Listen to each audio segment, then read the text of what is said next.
As the legislative session starts to heat up, we have new budget projections and key transportation funding measures taking spotlight this week. You're watching the weekly Advocacy at Work update from the Chamber of Catawba County.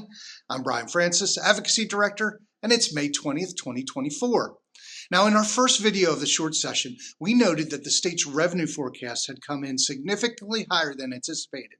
We had an extra $1.4 billion surplus over the next 2 years, with an extra $400 million for this fiscal year and $1 billion for the next fiscal year starting July 1st.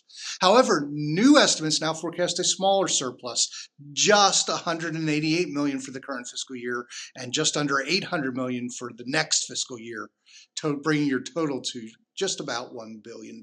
Now, this budget revision has sparked discussions among state leaders on how to allocate the funds.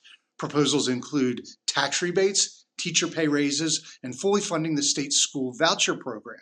Now, despite this lower surplus, the projection of an extra $987 million remains positive for North Carolina, obviously.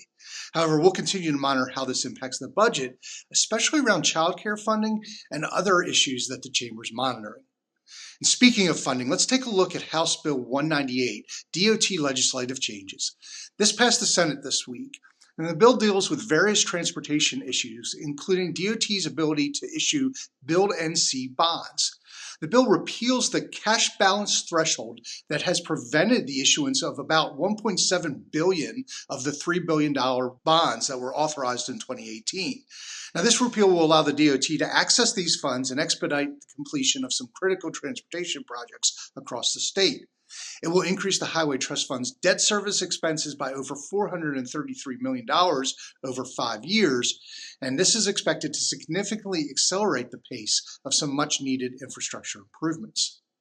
The bill also provides for an adjustment of toll processing fees for those using the state's toll roads or lanes. The bill proposes an increase in the processing fee for late toll payments from $6 to $9, with an annual cap rising from $48 to $72.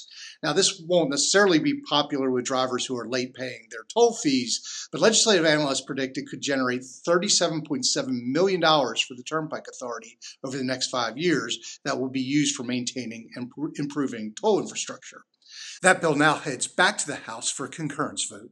As always, we'll keep monitoring the legislative session closely and keep you informed about issues that impact our community and your business. Until next time, I'm Brian Francis, and this is Advocacy at Work from the Chamber of Catawba County.